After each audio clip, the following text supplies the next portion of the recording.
Hoy vamos a tener un programa dedicado a algunos puntos nodales de la cruel motosierra que está aplicando el gobierno de Milei. Pero antes comentarles que la semana que ocurrió, la semana que transcurrió, fue indudablemente una de las peores semanas del gobierno de Javier Milei, porque se sucedieron una serie de hechos políticos, institucionales y económicos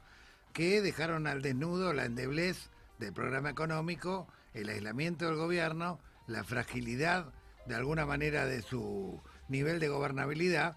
y abren un gran signo de interrogante respecto a este primer semestre que hemos comenzado y cómo va a culminar. En primer lugar, vimos una rebelión de la totalidad de los gobernadores, cansados de las promesas del gobierno y ante un recorte sistemático de la coparticipación que les corresponde por ley, que agruparon a los senadores para que mayoritariamente le propinaran una paliza bestial al gobierno, aprobando dos leyes, una que permite la coparticipación automática de los fondos que le corresponden a las provincias y otra que capitaliza una mayor recaudación al impuesto a los combustibles y además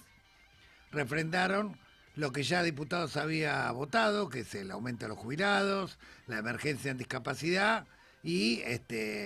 derogaron el veto respecto a la ayuda con la emergencia por las inundaciones en Bahía Blanca. Aunque Milei amenaza con vetar todas estas leyes, lo cierto es que hasta ahora no logra juntar el número necesario para poder sostener el veto y está obligado a negociar o a tratar de recomponer las negociaciones con los gobernadores rebeldes, por lo menos lo que eran antes dialoguistas y presuntos aliados.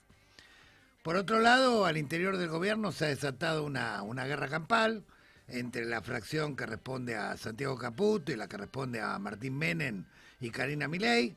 Esta lucha interna también se refleja en la actitud respecto a los gobernadores.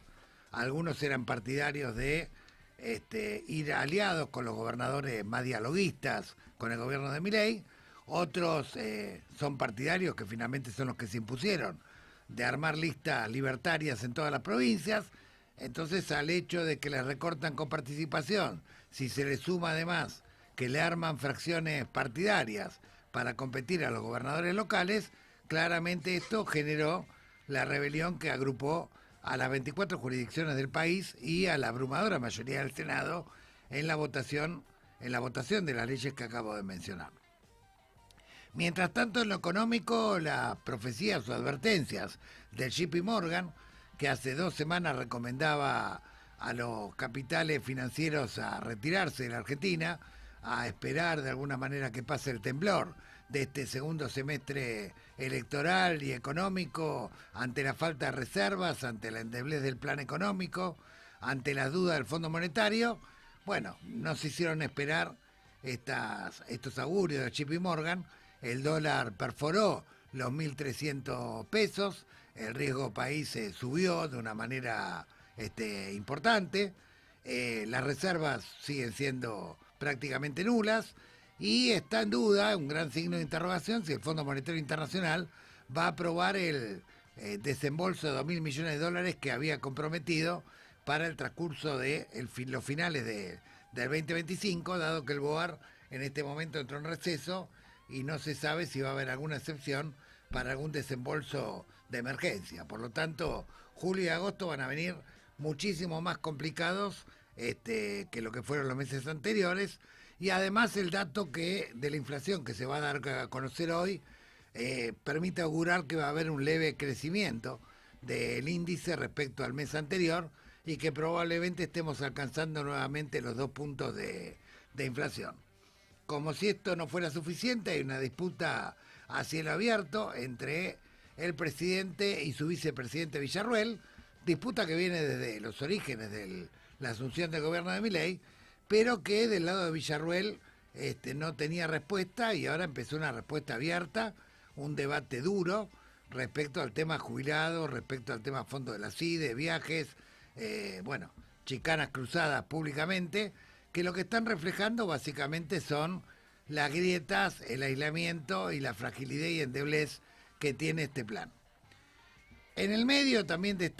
este contexto, la buena noticia es que el peronismo en todas sus fracciones ha logrado una unidad en la provincia de Buenos Aires, que la ha sellado el 9 de julio, con la presentación de la alianza Fuerza Patria, alianza que suma no solamente a los sectores liderados por el gobernador Axel Kicillof, sino también a quienes lideran Máximo Kirchner, también Sergio Massa y en menor medida Guillermo Moreno y Juan Grabois. Todas las fracciones, digamos, están ahora encolumnadas en tratar de garantizar un fuerte frente potente que compita frente a la alianza que acaba de conformar la Libertad Avanza con el PRO, que no fue todo lo que la Libertad Avanza quería, porque algunos líderes del PRO cruzaron el charco, pero unos cuantos intendentes se quedaron jugando en otras listas que van a ir con boleta corta, algunos en algunos de los diferentes frentes que se fueron abriendo y que se presentaron este 9 de julio. Hay uno de los radicales con la coalición cívica Imanes, hay otro de los radicales solo, hay otros que son boleta corta, hay dos patrullas libertarias perdidas que también han presentado agrupaciones, con lo cual hay una fragmentación de los sectores de derecha, centro derecha, como así también hay algunos radicales que van a apoyar al Frente Fuerza Patria, no a nivel intendente, pero sí a nivel de algunas agrupaciones. Con lo cual el peronismo aparece como muy competitivo y además abre la esperanza de que pueda consolidarse una oposición firme, sólida, lo que hasta ahora no existía en la época del gobierno de Milei. También en este contexto la CGT acaba de anunciar una jornada de lucha y movilización para el 7 de agosto, el día de San Cayetano, y entre tanto crece el cansancio, el endeudamiento familiar, el 50% de la masa asalariada y sin trabajo, que naturalmente tienen terribles dificultades para poder llegar a fin de mes. Hay un estudio que hizo Bloomberg, donde estima en esa encuesta que la mayoría cree que este gobierno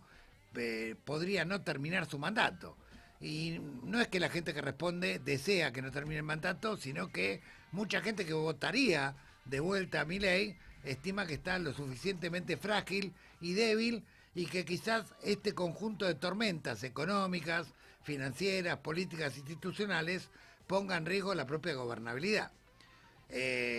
Lo cierto es que la semana pasada creo que se mostró la crisis en toda su dimensión.